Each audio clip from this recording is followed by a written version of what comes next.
Alejandra. I'll pass over to you. Yes. It's better from here? Yeah, just don't mind that. Is that okay? Okay. Thanks, So, Alejandra. thank you for inviting me. My name is Maria Alejandra Piñero de Plaza, known as Alejandra. I'm here in the Institute. And I'm going to talk about measuring fundamental care using complexity science. I am a part of the Fundamentals of Care team and the Knowledge Translation team. And this presentation is based on two publications. So we have a journal publication and also a book chapter. And it also was accepted in the International Nursing Informatics Conference. So just move it here. I also would like to acknowledge the traditional owners of the land from which I am presenting today, and I pay my respect to their elders past, present, and future generations, and new leadership. Okay, so in general, these two papers, we're trying to demonstrate the feasibility of this innovation. So I'm going to present an exploratory account of this methodology to evaluate fundamental care.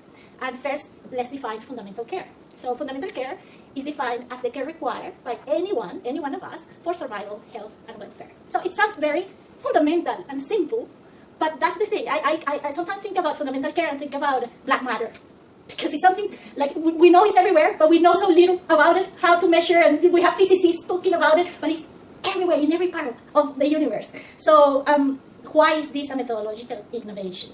We are combining two mysterious bodies of knowledge: complexity science and fundamental care.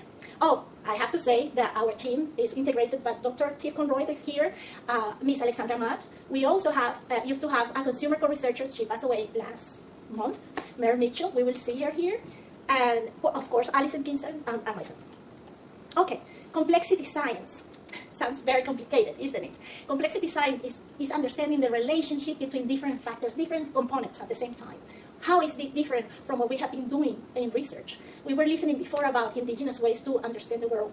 I used to do some studies in anthropology, and when we were talking about indigenous population, one of my colleagues, Egle Sent, in the Venezuelan Institute of Scientific Research, talked about the cosmogony of the universe, the understanding. So look, we are not talking about linear relationships. We are not talking about this causing this or mediating this, and the effects. It's very basic, and it works well for a while, for hundreds of years, because we needed to specialize and understand. But complexity science is bigger. It's more like Aboriginal science in that sense, if I can use that term, I don't know. It's trying to understand all these combinations of things, try to understand how complex systems work. What is a complex system? I'll give you an example. Human body. We have digestive system, respiratory system, circulatory system, nervous system. Oh my God, so many systems interacting at the same time. When we are health researchers, we want to understand how this system works in homeostasis, yeah? So the same thing we can do with fundamental care. How? This is the innovation. We have the Fundamentals of Care framework developed by Alison, Tiff, and the International Learning Collaborative since it started, I think, in 2008, and then it was formally established in 2012, and they published this definition of conceptual understanding of fundamental care. Why is this important? We are seeing different dimensions affecting fundamental care. Normally, when people investigate care, they focus on the relationship, so the patient and the nurse or the clinician, and how they work together. That's in the center. It's very important. We see their trust, focus, anticipate, evaluate, critical values in terms of fundamental care. But that's not it. It goes bigger. And that's when I talk about cosmogonies and complexity. So then we go to the integration of care that considers the psychosocial aspects of that relationship, the physical aspects, and the relational aspects. And you see there, all these little words there are concepts. They have been tested in practice through the Fundamentals of Care team. And also, of course, the context of care. Where does it happen?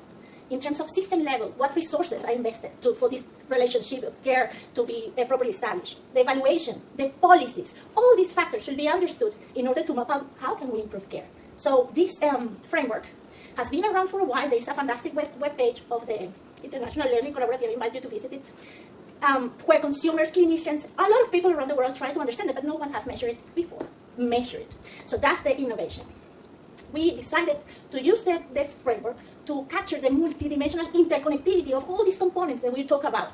The idea was to quantify and explore the structures behind fundamental care, and then depict and track, even predict eventually how care could be improved and modified.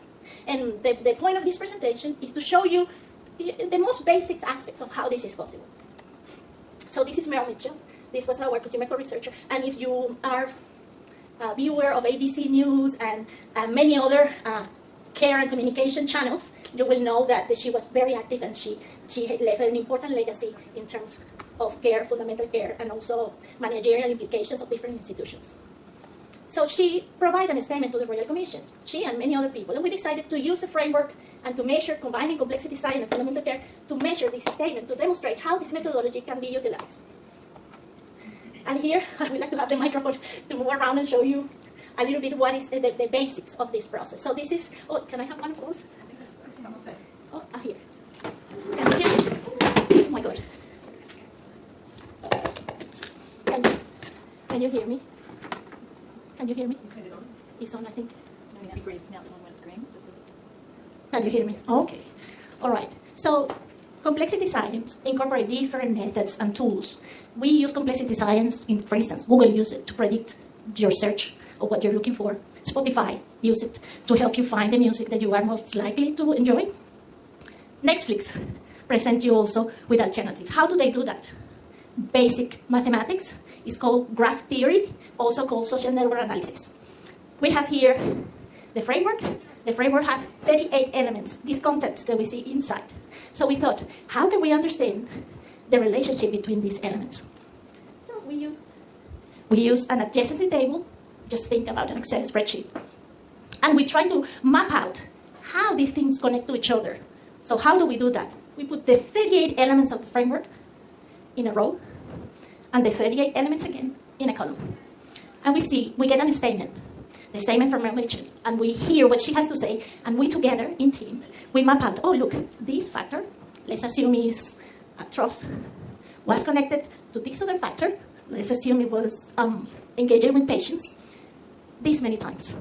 In that way, we kind of map out fundamental care here, but also we can construct this network. As you can see there, A and B connected 8 times in the network. A and B connected 8 times. So we are quantifying things that in the past couldn't be quantified. Okay, I move quickly. I just got 2 minutes. So how we do this? This is an explanation, but the future, or basically the present, is that we are going to automatize and digitalize this. So we don't have to go to this slow process, but it shows you there 6 core questions that we use to interrogate the data, and then we map it out like in that table. I can share later the papers so that you can go deeper into the method. This is a heat map. This is the big view. And you can see there, in green, the area, that's context of care. In blue, here at the corner, is relationship. What you see in red is care going wrong, or opportunities for improvement. What you see in pink is care getting well done. So we were able to map the whole system of care, and you can see where goes wrong, where goes right, and we can quantify and map this. This is an example. This is a summary table. When you get these frequencies, you can model this, you can predict this, you can infer what kind of changes you need depending on the kind of variables that are considered important in terms of frequency. But you can map out. So this is a map, and these structures have meaning. If you remove one of these connecting points, it changes the experience of the person. We can even do other sort of analysis. This is a principal component analysis. And you can see here, from the point of view of Mary Mitchell, resources and culture were affecting eating and drinking. On the top, you see no, evaluate, trust. That's the relationship components. On the bottom, you see respect, dignity, communication. So if I'm a manager in a fundamental care, in a care facility, and I want to improve dignity, respect, I know the communication is very important, and I see the connection. So if we get to map out this, we can map it out not just with one person, not with just consumer. We can do it across several, at a micro, macro, meso level, and we can do it from the people that support care, the clinicians, the consumers, and even the admin personnel. So as you see, this is a methodological innovation because we are evaluating and measuring fundamental care from a complexity science perspective, and we demonstrate that it's very important. Our method provides a multidimensional way to measure fundamental care. Uses complexity science approach, which is practical, quantifiable, and importantly, at the same time, we find the opportunities for improvement and also excellence, which in the past, many studies just were focusing on, like when care goes wrong. It facilitates the quantification of experiences that are highly emotional. If you read the statement from the Royal Commission, you feel like crying and you say, this is a disaster and it has to be changed. How do we measure that? So here you have a measurement. It's not completely objective, but it's a way to actually track and measure and compare and generalize the information. Of course, additional work is needed, but this is a very thought-provoking and exciting project. So if you have any questions, I'm happy to respond. No, there is a question. Okay, go ahead. Thank you. Well, my question is, in relation to that framework that you were using to mapping these things out. And when it comes to healthcare systems, for example, they're often designed for and by the majority population. And for First Nations people, for example, culture isn't an appendix. That's what often happens in the healthcare system, that culture is relegated to the sides, to the margin, becoming an appendix, a tick box approach, something we need to just make sure that we've looked at before we move on. I noticed in that model, the fundamentals of care model, culture was not mentioned at all in that one. It was talking about personal attributes and trust, relationships, etc. But I think for a First Nation people, culture isn't an appendix on the side. Culture is not a part of you. Culture is who you are. So when it comes to fundamental of care, where is the cultural aspect incorporated? Yes, you're right. Culture is very important. We have culture in the Fundamentals of Care framework as a part of the context of care. But look, there's a big difference, and you're correct. One thing is the culture of the institution. Another thing is the culture of the person that is being treated. And those are big differences. But the benefit of this kind of measurement is that I collect from you your feedback. If I collect that, I can capture where culture is going wrong and how. And that's what we are trying to design now, a questionnaire that is more accurate. So you get to generalize patterns and observe patterns where, whether it's culture or another triangulation or combination of factors, are influencing positive or negative care. So that's the point, to integrate all these other elements. So do you have a person on your team that could help you look at that? Is there any actually, well, our team, like I mentioned at the moment, is Tiff, next to you. We have Alexandra Matt, who's a nurse with experience in ethics research. We used to have Mary Mitchell as a consumer. And Alison Kitson and myself, we are open to receive feedback and work together with other people, because the point, and this is a secret, is to develop a dashboard that we can put into care facilities where everyone, even nurses, because sometimes the nurses, they get blamed. Oh, they didn't do this, they didn't do that, but the nurses can report what is going on, and we can track and demonstrate that it's not the nurse's fault or someone else's fault, it's a combination of factors. Yeah, to capture the fullness of the fundamentals of care experiences of all patients, I would highly recommend you to think about perhaps looking at how culture can be incorporated also within the research team and from the eyes that you're viewing it with. Fantastic, thank you. Wonderful. Thank you. Sorry, is this on? Thank you, Alejandra. I love your passion. I love your big picture perspective, and I love the questions and the interaction here and the opportunities to collaborate further and develop this amazing initiative even further. Thank you.